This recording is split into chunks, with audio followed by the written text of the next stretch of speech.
ঈদগাহ মসজিদ কর্তৃক আয়োজিত আজকে এই ঈদুল আজহা উপলক্ষে এই ময়দানে উপস্থিত সকল সুধীবৃন্দ,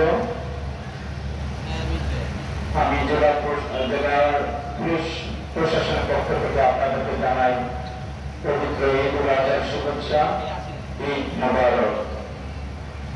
আজকের এই দিনে আমরা ব্যাগের মাধ্যমে আমাদের ঈদের যে আনন্দ, সেটা আমাদের আত্মীয় স্বজন, গরিব দুঃখী সবার মাধ্যমে আসছে আমাদের ঈদের খুশিকে আমরা ভাগ করে নেব।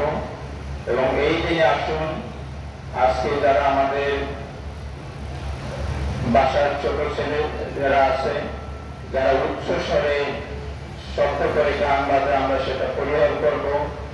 যারা দ্রুত গতিতে মোটরসাইকেল চালায় দুর্ঘটনার শিকার হয়, এরকম যাতে না হয় এইটুকু আমরা খেয়াল রাখবো। এবং পুলিশ প্রশাসন পক্ষ থেকে আবারও আমি সবার প্রতি ঈদের শুভেচ্ছা জানাচ্ছি। ঈদ মোবারক।